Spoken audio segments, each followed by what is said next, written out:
all the way from Orange County, California, is today's guest, Jeet. That's J-E-E-T. I just said that because I wanted to say the double E.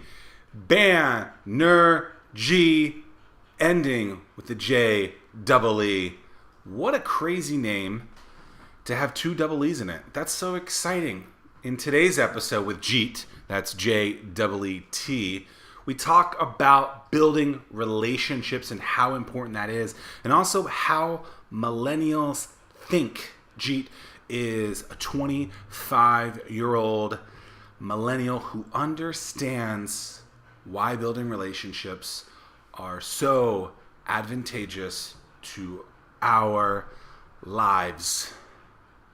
And I'm excited to bring you guys this because I love to give you people of all different walks and ages, because we all think differently. And if we can put everything that we put into that bank together and sift through and figure out how to build our own personal brands, our businesses, or the lives that we want, ultimately we're going to have, hopefully, a better life. So without further ado, let's bring on the double E man himself, Jeet. J-E-E-T. Here we go.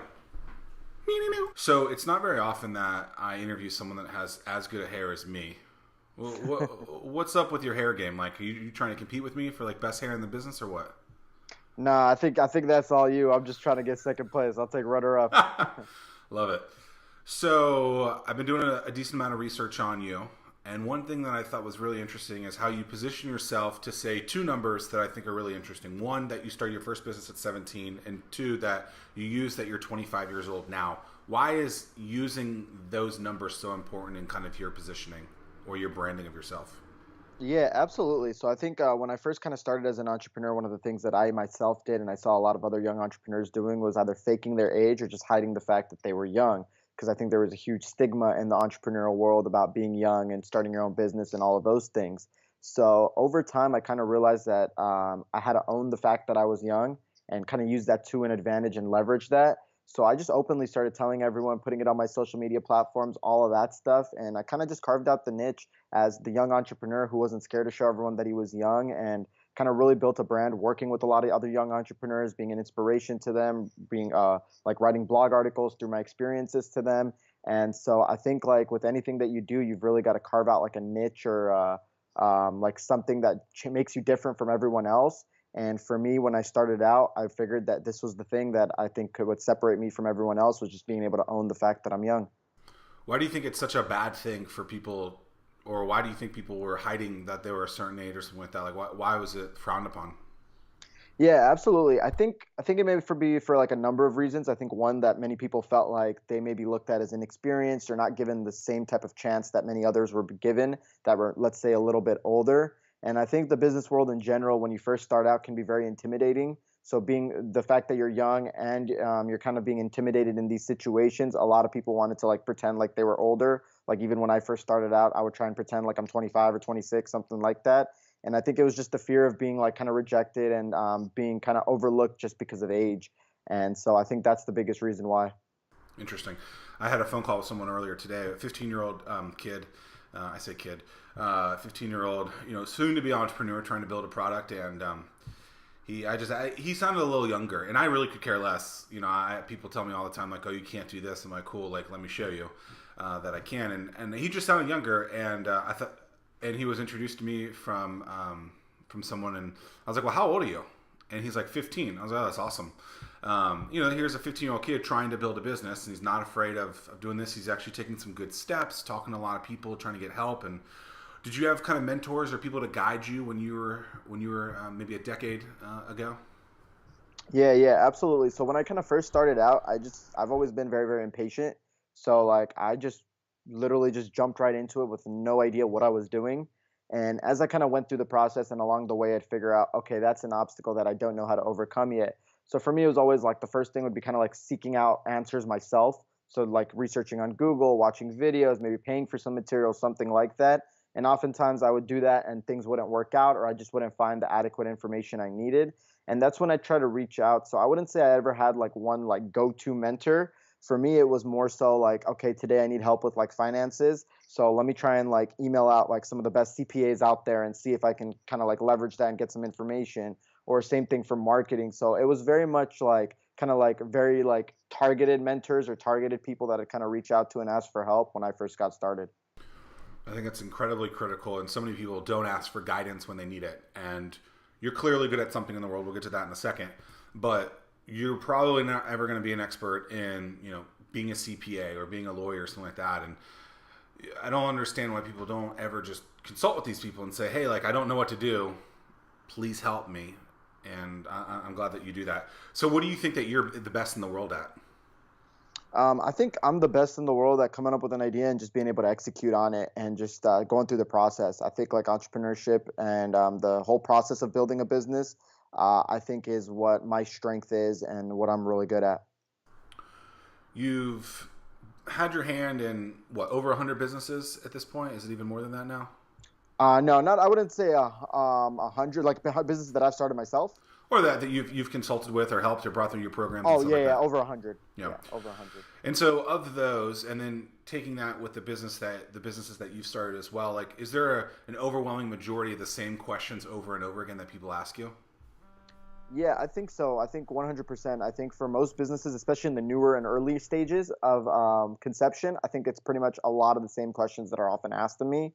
And yeah, so there's a lot of the same pattern of questions that are asked, maybe just in different words and different niches and industries. Roughly, what do you think that series of questions is? So I think one of the biggest questions are it's like a set of questions and a set of mistakes that I see. So I see a lot of people out there that like get an idea and they think their idea is the best in the world and they just totally run with it without any type of validation, any type of feedback, any type of actual data to back it. Just because they think it's a great idea and their mom and their dad doesn't necessarily make it a great idea. You actually need to go into the market and validate and kind of get a proof of concept. So I think that's one of the biggest mistakes that I see. The second question that I get asked all the time is how do I market my business and get a ton of sales?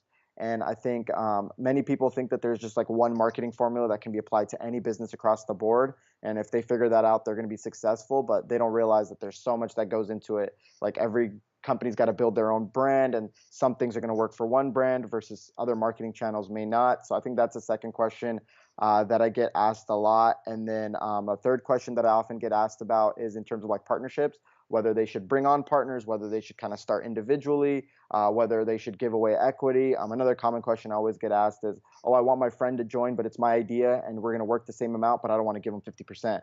And I always kind of advise against that. I'm like, it's not a matter of whose idea it is, because everyone has an idea or a thought. It's about who's executing it with how much effort and time. And if you guys are putting in the same time, you guys should definitely have the same amount of stakes. So those are type of series of questions I usually get. I love the part about your parents think your idea is great. I actually think your parents and your family and your friends are the worst people to get feedback from because they want you to succeed. So they're gonna be like, "Oh, this is great, this is great." I'm like, no, like do not ask your friends and family because they are going to give you the worst feedback possible. What you want is like you want someone to tell you that your baby's ugly, and you got to find those people. And I think that's so important. You talked about a brand. What do you think is a brand? I think a brand to me is a set of like characteristics, traits, or like identifying elements that essentially identify who you are and what you do.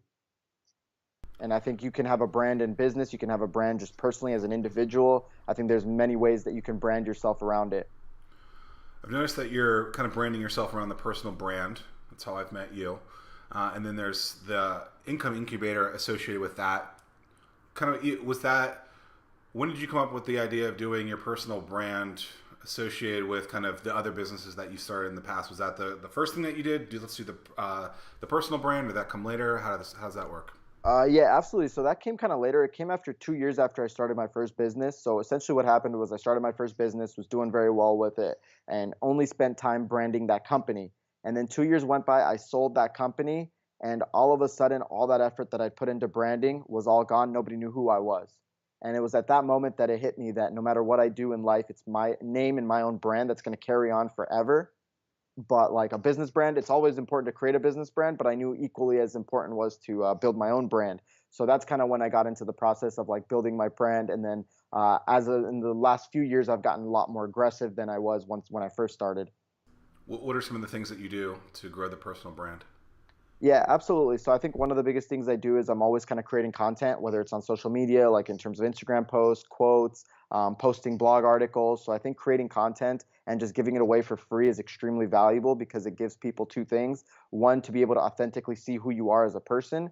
And two, it gives you the ability to create free value in the world. And anytime you create value for someone, they become more likely to trust you and kind of take the next step with you. So blogging and just creating content has been one huge thing that I've definitely done. Another thing that I do in terms of like building my personal brand is obviously like things like interviews, podcasts, doing guest posts on other articles, giving like contributing posts for like Huffington Post or Forbes or whatever it is when they reach out to me. So really being able to build my credibility on that end is a very big thing. And then the third thing that I do is I try to network a lot, right? Just meeting other like-minded individuals, maybe other people that kind of have the same goals and mindset, and finding a way to collaborate with them. And if you get two credible people in the same room, then you can do a lot of great things as well, and two knowledgeable people. So those are the three main things that I do. Very interesting. So you mentioned getting kind of featured or writing articles on some big brands. How did you create the relationships with those big brands to then allow them to bring you on and produce that content? Yeah, absolutely. So there's two resources that I highly recommend. The first is kind of like a grind. So you pretty much just go through articles and you see writers that write content that appeal, like the content that you're knowledgeable about. So like you go on Huffington Post, whatever it is, you may not be able to get the email, but under every article has a picture and a name, a full first name and last name of that person. So if you did do enough research, go through LinkedIn and dig enough through the internet, you can probably find out what their email address is and their information. And it just starts out by making a relationship, just saying, hey, my name is so and so. I truly enjoy your work. Here's what I do. If I can ever help you or add any value to what you do, just let me know. And over time, if you do that and you don't ask them for something, because they're always used to people asking, put me on the front page of Forbes, blah, blah, blah. But if you just ask them, or if you just go in there and create value in a mutually like comfortable way, they're going to reciprocate that value for you when they do need your help. And I think that's like one of the biggest things that I've done. That's obviously been a grind, but it definitely pays off. And then the second thing is there's a platform called Haro, Help a Reporter Out. And you pretty much sign up for that. And every day in your email box, three times a day, you get requests from journalists in terms of content they're looking for. If there's a piece of content that you think you can advise on, you just shoot them back an email with your piece of advice. And if they choose to feature it, they do. If not, no big deal. So those are really the two things that I've done. I use both those myself. I think people think that there's like this big shiny object that it's super easy to just, call someone and say, hey, do a feature on me. It's like, no, like, don't be the used car salesman. Don't be the, the annoying internet person trying to get you to, get a landline phone again. It's like, create a real relationship with these people. Don't sell them like everyone else does. They will respect you. And then in time, they'll ask you, hey, can we do a feature on you? Hey, can we use you as a source for this thing over and over again? And I think people have to do that. And I've been featured in hundreds of places myself, and the exact same strategy, right? I mean, it's just do things that aren't immediately selling yourself, and good things will happen. So I love that. You talked about getting content out there. Is there like a go-to platform for you? Do you do it all on your own platforms? Do you produce them on kind of third parties like a Medium or something like that? Like, where are you producing your content? Yeah, absolutely. So when it comes to like blog articles and stuff, I run my own like blog that's hosted on my own website and server. So I do a lot of content production there. And then a lot of the other type of content that I do, I'll do a lot of stuff for like YouTube, Instagram, Twitter, Facebook. And those are just like more like posts, like, like it might be like a short video, or it might just be curated thoughts or advice or something that happened to me in a day where I just share it out, or like quotes, stuff like that. So I'll kind of do a mixture of the two, just to appeal to different audiences. Some people don't have the time to necessarily read a 10-minute blog article every day, but they do have time, like while they're waiting in a doctor's office or something like that, to watch a 1-minute video. So I really try to create content and try to kind of be everywhere. That's kind of my goal. I think if you're able to be everywhere, you can really appeal to everyone in a different way that obviously is in your target market and demographics. So that's really what I do. How do you know if a piece of content is good or if the content sucks? To be honest, I think it just all comes down to testing, right? Like if I throw out a post on Instagram, I'll get comments and I'll get likes. And the easiest way to find out if something sucks or not is people will come and comment and tell you, oh, I disagree, or this is terrible, I don't like it. People, especially on the internet, they'll be as blunt as they can be. So it just comes down to a lot of testing, and that's what I try to do is like test, see what people are saying, see the data, the facts, the likes, all that kind of stuff, the engagement, and then I'll be like, okay, lesson learned. In the future, that didn't work so well. We'll try something else. Do you remove that content then at that point, or do you keep it up and just let it be crappy? So I think it just depends on what kind of content it is. So like for example, like if I write a blog article and like 95% of people didn't like it, I'll still leave it up there just because if they don't like it, it's okay. But if someone who does like it or does relate to it, whatever the case is, they can always come down to and read it. But if it's like something on like social media or something that's like necessarily too controversial or it's just being too much drama that I don't need, I'll definitely just remove the post. Can you remember an example of something that was too controversial that you wrote about? Um, yeah, so I think I had was one post. I don't remember the exact quote, but I think it was something like men in suits look really good until you realize that they work for the man in sweats. And then I had a lot of people that were, like worked at like banks or places where they're required to wear suits. And they really took like offense to it, like friends and stuff. So they started like friends and family. So they started like messaging me and they're like, that's not true. My boss wears a suit, blah, blah, blah, blah, blah. And then like a lot of that stuff happened, but I still thought it was like a really powerful like post, so I still kept it up there. But yeah, that's the latest one I can think of. Very interesting. So who do you think is your target customer? Who is your niche? Who's the person that you're trying to get in front of? Yeah, absolutely. So with the Income Incubator, I guess to give like the listeners a little bit of background on it. So pretty much I've created like 10 plus businesses over the years, some of which have succeeded, some of which have failed massively. And I've actually sold two businesses throughout the process. So I've kind of learned which businesses work and which don't. And out of the 10 or more that I've started, I've locked in on seven of these businesses that I think are very teachable. And so I pretty much put together the blueprints, the lectures, the materials, and the resources for people to learn. And they're all different online businesses that people can start right now. And so with that, I think my target audience has really been broken down to like two types of individuals. One is kind of like the disgruntled 9 to 5 employee that's actually serious about making a change and working for themselves and starting their own kind of business. And the second demographic or target audience that I have is kind of the college student who's unsure if college and education and working a job is the right path for them. And they're really curious about exploring and doing something on the side while they maybe go to college or taking some time off from college. So, yeah, those are pretty much the two biggest target audiences for me. And then obviously anyone that's kind of like a young entrepreneur or someone in the entrepreneurial space, like kind of on the journey, I'm always happy to help inspire them and offer them tips and advice and all that good stuff. I love that you didn't just say, the 9 to 5 person looking to start a job or starting a business. You said that's serious about there. And I think that's a really important keyword in there because there's a lot of people that are like, oh, I'd love to start a business. And we know we'll never do it. And I think adding that serious part is really important. How do you kind of tag or keyword that word, that serious word in kind of your copy? Yeah, absolutely. So like for example, like we're running like a Facebook ad right now trying to generate like leads for the Income Incubator, right? And so like one of the things that we do is we like once they click through on like a post, because everyone will click through the post saying like, oh, learn how to start an online business today. But what we do is we kind of created like a quiz to kind of like pre-screen them, and we kind of ask them like in-depth questions like, why do you want to start an online business? And if they're and usually from the why, you can really tell a lot about a person because some of the answers we'll get was, oh, I was just bored on Facebook and I was curious to see if I was qualified to start an online business.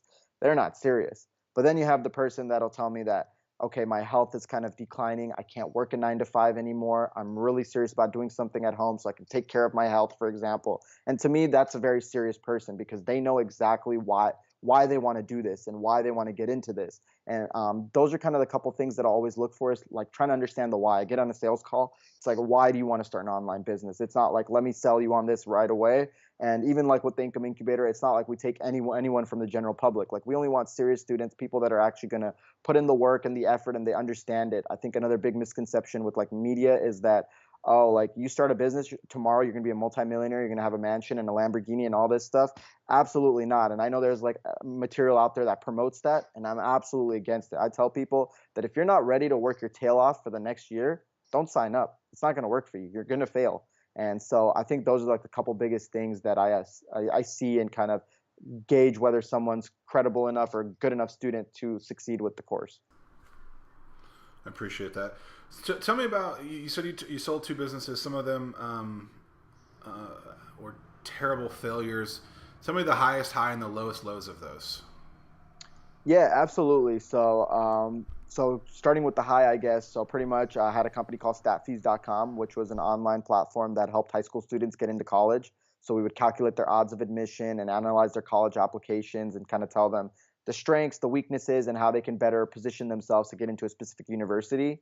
And so I had this company for about 3.5 years, and we grew it to about 250,000 employees. And we were actually able to sell it to or not employees, sorry. Did I say employees? Yeah, not employees. I was like, 250,000 wow. users. No, no, no, no. Yeah, yeah. I saw your face and I was like, oh, I think I slipped on something. No, 250,000 users, and then yeah, and then after 3.5 years, we were kind of able to sell the company to this company called LendEDU, which refinanced student loans. So it was really a cool experience, just being able to build a company from the ground up to the point where someone wants to acquire you and take all your users and everything that you've built.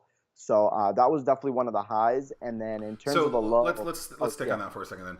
So 250,000 users. I mean, that's a lot, right? There's plenty of apps out there. There's plenty of tools out there, solutions, software that are good products and have 5 users. What were some of the strategies that you did to get that many users?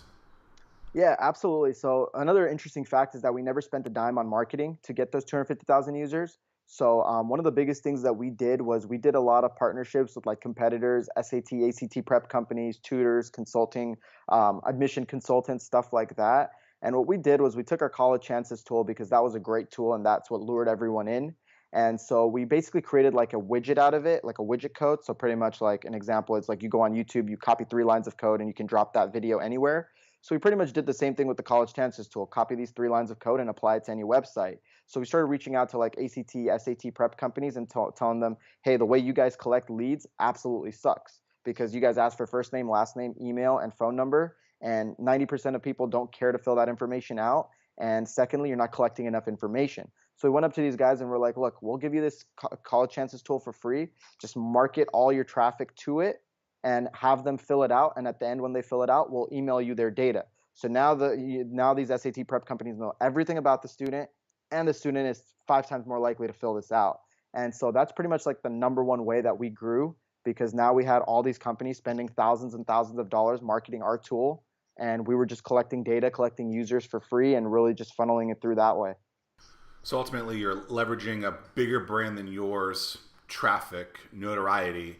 They want your tool and your skill set, and it ended up becoming a good partnership. What did you sell that for? So we're not having like non-disclosure agreements, so I can't really talk about like the numbers and the amounts, but it was like a stock and cash deal. So you have stock in the new company too? Is that what you're saying? Yeah, Very yeah. cool. What about the low of a company that you started? Yeah, absolutely. So it was when I was 21 years old. So pretty much at that time, I had like sold my first company, which was like the web design company, and then was working on stat fees at the same time. And I kind of needed a. I was very cocky almost to an extent, right? So I was very cocky, very arrogant. So I thought like any business idea I come up with, anything I touch turns into gold. So I had this one idea for like a music platform, and so I thought I had found a great way to promote like indie artists in music. So started creating this tool, spent like money on a patent, spent a ton of money on development, was probably about $50,000 in the hole. And after about 6 months, I launched the product and everything like that. And I had like maybe like less than 100 users. And I was like, oh man, I failed terribly. And I think the biggest lessons from that was one, that I got into an industry that I had no clue about. Not only did I know nothing about the music industry, I didn't even know artists or musicians or rock stars or any of that stuff. And the second mistake I made was that I got out of my own process of starting a business. My entire concept always was, before I launch a business, do some surveys, get some feedback, get some validation, then launch an MVP. Once I launch the MVP, get actual feedback, reiterate, and kind of go through that process. But here, I was just like, forget it. I'm going to spend $50,000. I sold the company. I've got money. Let me go get patents and let me go get trademarks and let me go build this entire platform out with more features than it needs. And then I kind of failed epically. So that was kind of a big low that I had. So you just mentioned something that it seemed interesting. So you basically didn't eat your own dog food for this business. Did you really know a lot about the school systems at that point too? I mean, you said you didn't know a lot about music. Did you really know a lot about school systems and how that worked, or how did you become educated in that so that it wasn't the same as the music industry? Yeah, absolutely. So I think the biggest thing was that idea came from me because I had actually experienced that problem myself. So as I was kind of graduating through high school, I didn't have enough resources at my high school. I went to a public high school with like 2,000 students, and we had two counselors. So one day I had gone out and I reached out to my counselor and I was like, "Hey, I need help with my college applications." And she was like, "Yeah, sure, I'll get you an appointment 3 months from now." Problem was, my college applications were due in like 3 weeks. So at that point, it was a problem that I dealt with myself very closely and personally. So during those 3 weeks, I'd done a ton of research trying to figure out, okay, is there any other platform out there? Is there any other way I can get help? I talked to like other students. So I was kind of a lot more involved in the process versus with the music thing. It was just literally a matter of like, oh man, I think it's cool and I think I can make a lot of money in the music industry. That's kind of like the approach that I went in with. So I had no like experience with it whatsoever versus the education stuff. I was kind of partaking in it myself, and I went through the process to learn it a lot better than I did the other stuff. And so you would say maybe that you were cocky on the one but not the other. Is that fair? Yeah, yeah. Interesting. Why do you think you are now someone that someone should trust? So Hmm. with education, forever it was, you know, if you're going to be a teacher, you have to go through this process. And we're kind of seeing a complete 180 swing where you don't have to go through, get an MBA, become a teacher. You can be this expert and now teach people other stuff. So how do you sell your credibility that someone should listen to you to start a business to become successful or hit the goals that they want? Hmm.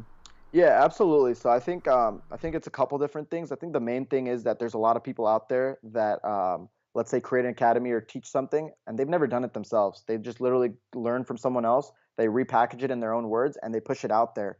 And the biggest thing for me is I only teach and preach things that I've done myself. So for me, it's all about just being authentic and being very, very honest with people. Like if someone comes up to me and asks me a question, I've oftentimes told them I don't know the answer to that.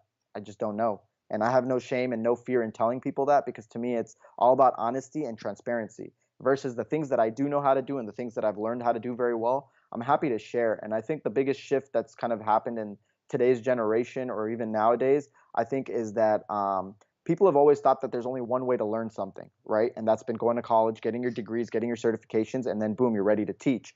And I don't necessarily think that process is bulletproof or the right answer, right? Because someone just goes in and um, goes to college for 4 years, whatever it is, they're ready to be a certified teacher. I think for me, I've learned on my own without going to college by self-educating myself and going through that entire process. I've just learned in a different way, and I think the way that I've learned is valuable because I've been able to achieve results and be successful with it. So I feel like I definitely have something to teach, just not with the certification or a degree or a diploma, so to speak. But I definitely think I have value to offer. Yeah, I've interviewed professors before for a TV show that I host in my area, and they give you some of these answers, and you're like, I don't think you know what you're talking about. Like, I actually don't think that you understand what you're saying. And so the example I like to give is like, someone will say like, oh, well, the cost per unit at 10,000 units is a lot cheaper than if you bought 5 units. Well, yes, that's clearly how things usually work. But if you're only going to ever sell 10 units, why would you buy 10,000 units? And so there's no like context behind it. And even if they had been involved in businesses, oftentimes they never started a business, which I think is completely different. And most things aren't just a checklist like, oh, just go hire this person. No, there's a lot more, involved in hiring someone, firing someone, etc. And I just think that it is good that people are credible like yourself and have actually lived what you're teaching. I do the same thing when someone asks me something and I don't know the answer. I go, I don't know. Well, like, I'm not a lawyer. Like, I'm not an accountant. Like, this is not what I do. Like, I can help you with positioning yourself or standing out, but I don't know these other things. So I can bridge you and connect you with that person, but I don't know the answer. And I love that you were honest about that as well. You did not go to college, right? Is that what you said? No, so I went to college for about 2.5 years and then I dropped out. Where'd you go? Cal State Fullerton. Cool. They have a good baseball team, I think. Yeah, they do. How do you recognize, kind of in that same thing with teaching, how does someone recognize that someone is telling the truth? How does someone recognize that person's being authentic? Because I think there's a lot of people out there. You've alluded to it. I've seen it. the viewers have seen it, where this person's like, oh, or do go drive that Lamborghini. I can get you to do this, whatever. Like, how does someone understand that that person is authentic, has done it? How do they grasp that person has done it or is complete BS? Yeah, absolutely. I think that's one of the toughest challenges that many people deal with and face. And I think the couple things that I recommend is one, doing almost like a background check on a person in terms of like going on the internet, reading through all the material that's out there, really learning about their journey and their story. So, like, really trying to figure out, okay, when did this guy start? What are the companies that he started? Can I go see the companies that he started, or can I go read about them or understand more about them? And I feel like usually someone that's not lying and that's authentic, and they have a timeline, right? And you can go back and look at their timeline and see, okay, that's true. That and kind of do like a fact check, so to speak. And then, so that's one thing. And I think the second thing is also that, like, if you have a genuine conversation, like, for example, I'll have prospective people like email me out, and they'll kind of tell me, hey, Jeet, I had a couple questions, blah, blah, blah. Let me ask these questions. And for me, I always answer those questions. And to me, it's not always like parsing them. If someone wants to ask me a question, I'm just going to answer that question. And I think just having a conversation with those types of individuals is key, because you can really understand and learn, so to speak, like you kind of get a good feel, like I'll have a conversation with someone and I can tell, like, oh man, this guy's authentic, or this guy, I don't know, I kind of get a little shady vibe or something like that. And I think being able to have those conversations with those people are key. So with me, am I on the shady side or the authentic side? Nah, man, you got the hair, definitely on the authentic side. I'm a. I live in a very, let's say, conservative area, a very white collar area, and I do things very unconventionally. So I wear jeans and a t-shirt every day in a place where everyone's wearing suits and people look at me, and I'm just like, look, I'm just going to be me. I really don't care if you don't like it or not, but I'm not going to change who I am. And I think that's important. I think people should be more of who they are than being fake. And is that something that you've been conscious about, and try to make an effort to make sure that you're building a life that you want to create, rather than someone else's approval, if you will? Yeah, 100%. So, like, my whole reason of going into entrepreneurship was for the freedom in the very beginning. I just wanted to have the freedom to do whatever I want to do. And I kind of live the mindset with, like, look, I'm going to be who I am, just true to myself. And there's going to be some people that freaking love me. And then there's going to be some people that freaking hate me. And I'm okay with it. I love that. What is the Taylor Swift song, Haters Gonna Hate? Yeah. What's something that you've bought because of the money that you've been able to make that you never thought, like, growing up, you could have? Yeah, absolutely. So I think I bought a house in California at 21. So that was pretty awesome. Like, I would have never been able to imagine myself being able to buy like a three-bedroom house at the age of 21 myself. So that was pretty cool. This is the house in your video? No, no, not that house. Is that your No, house? no, that house is not mine. Okay. So why do you shoot that video then at that house? Yeah, absolutely. So for that house, and the reason for shooting that video was, one, I did not want to shoot a video at my own house for the reason of, like, kind of like safety, privacy, those types of issues, things of that nature. And then the second main reason why we shot the video at that house was, initially we did not rent that house for videos for the Income Incubator. We were actually creating some marketing material and stuff like that for a app that I was launching. And so we had like actors and a bunch of other people there, and we just had some leftover time on our rental, like a couple days left. So we're like, well, no point of wasting it, so let's might as well do something with it. So we kind of utilized that time to shoot some other videos for some other companies and projects. With a house like that, do you think that it's a little misleading as to, like, what that lifestyle is signifying? And not necessarily with the business that you're doing now or with anything, but are you showcasing an unbelievable opportunity because you're in that house? Because I know before you were talking about, I don't want to show the people that images that it's not hard work and stuff like that. But do you think that is, with a house like that, it is kind of what you're doing, or do you disagree with that? Yeah, absolutely. So I would definitely say I would definitely disagree with that, because I think with like the house and a lot of like the material and the videos that we shot in there, I think one of the things that like my goal was when doing that is I'm trying to really express more of like the freedom aspect of it, Like, like there's a lot of material and a lot of videos and stuff that I take where, like I'm just working outside or I'm just working, like just kind of relaxing. So for me, it was more of like showcasing the fact that when you start an online business, one, you can work from anywhere. And two, that you kind of have the freedom. Like, you don't have to dress a certain way. You don't have to look a certain way.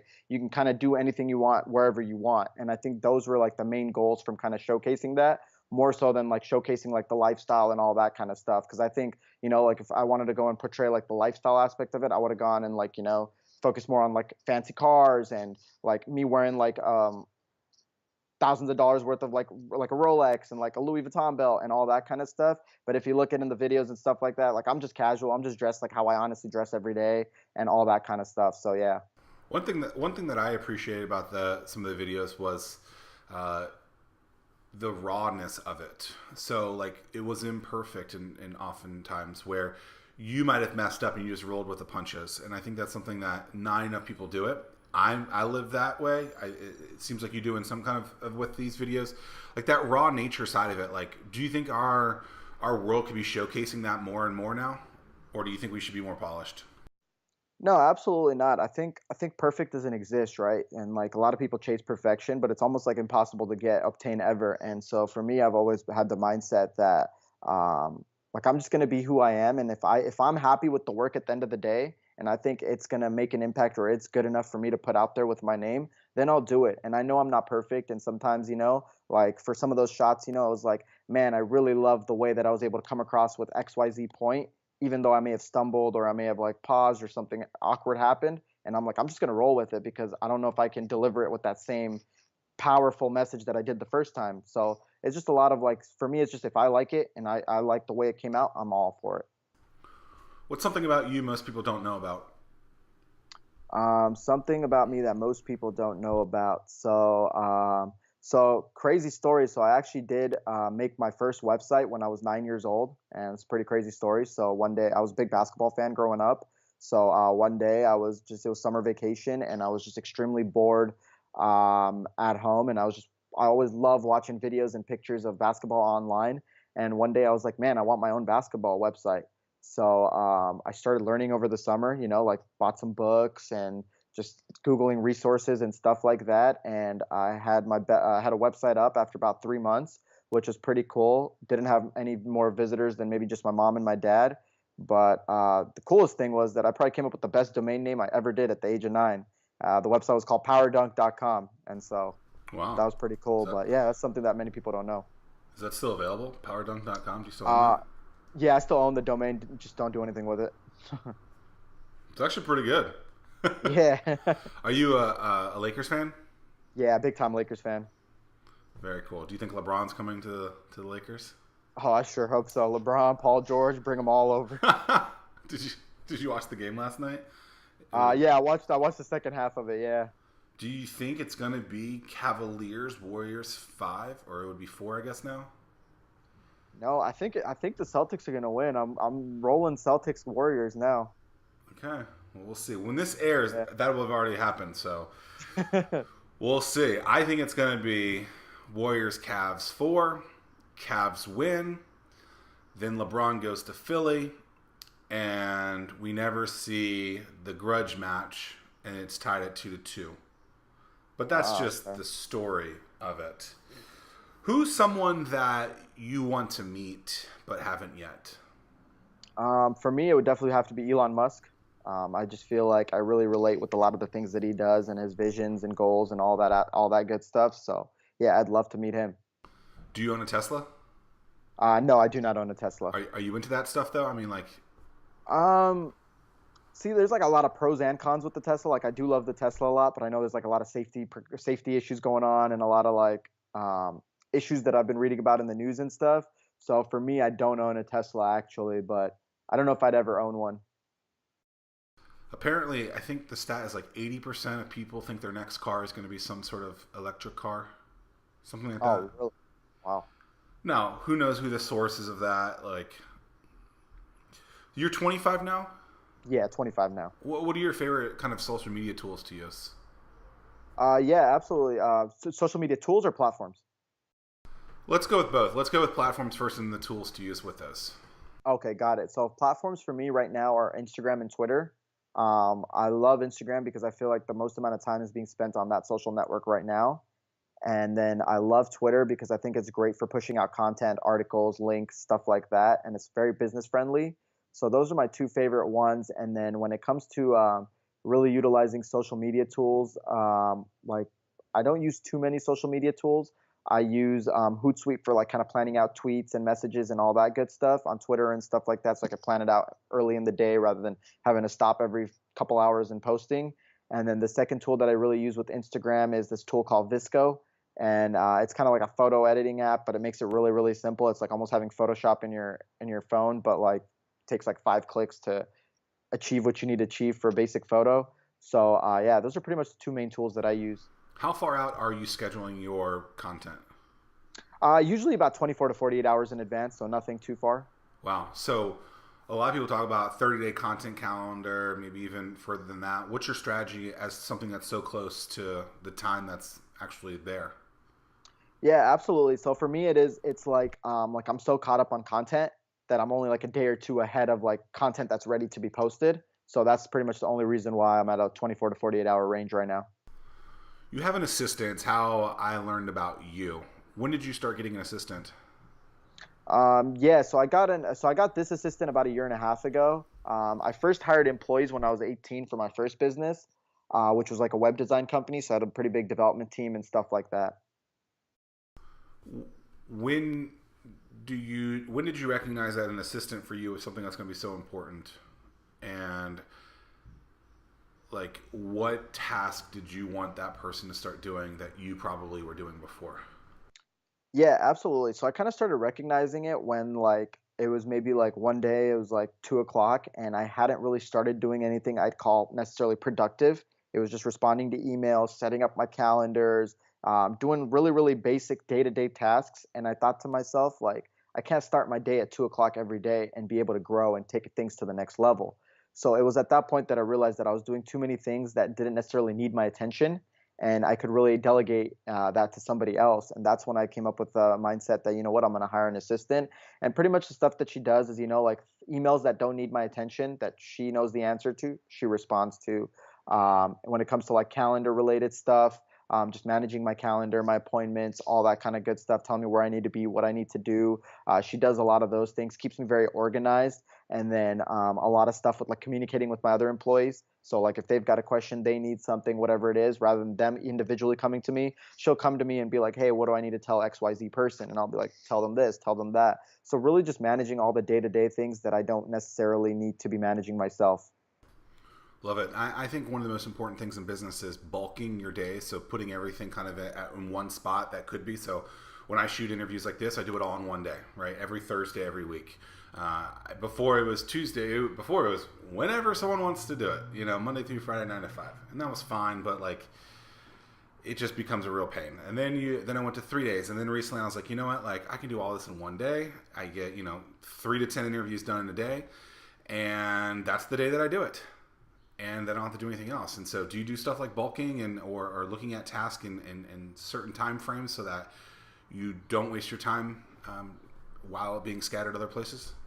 Yeah, yeah, absolutely. Because I manage multiple businesses, so for me, it's kind of like challenging to like kind of like turn off from one business and then turn back on to another business like right away. So what I like to kind of do is like some days that I'm like kind of like planning or doing like long-term vision stuff for a business, I'm just solely focused on that one business for that entire day, and I won't even like look at some of the other stuff unless it's like urgent or pressing. So I definitely do that pretty regularly as well. So I want this show to get bigger, right? And we're gonna ask you what you would do to make this show get bigger. So what are some strategies that I could do to get this show to be seen by more people, to get more exposure? Mhm. Yeah, absolutely. So I think with a show like this, the biggest thing that I would kind of look at is that obviously, like I'm a big believer that like guests kind of drive traffic and drive and build an audience. So for me, one of the strategies that I would try and take is like, who are some of the biggest people out there with some of the biggest followings, and how can I get them on the show? And just kind of like working towards building something like that, because even myself, like, you know, anytime I'm on a show or an interview or something like that, like I'm sharing it with my audience. I'm letting them know I was here, I did this, etc. And that's just almost like free marketing and free leverage to a brand new audience for you. And so it's almost like the same strategy that we kind of use for stat fuse, is just like getting someone else to promote the content that you're creating with them. And I think that's extremely valuable. So that's probably the biggest thing that I would try to do is just look for people with large followings, very engaged followings, and try to see if they've got some valuable content that'll appeal to your audience. Who's someone that you're following that I should interview? Um, Man, Gary Vaynerchuk, I think that guy's got the following. I've reached out to Gary a few times. Oh, gotcha, gotcha. He occasionally responds. I'll get him one day. He's I actually had sent him. I don't think I've ever told anyone this. I I mean, I know Gary. There's a book about him in the back. Great dude. Put together amazing companies, and I thought I put together a pretty decent email.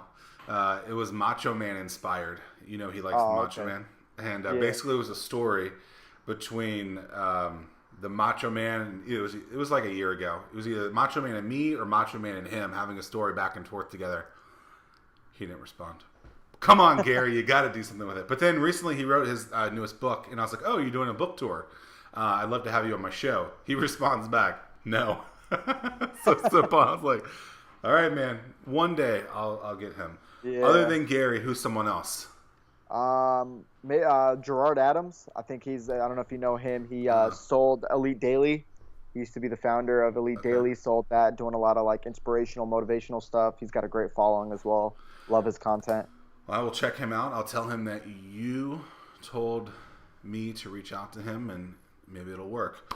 For someone that's interested in starting a business, why should they come to you?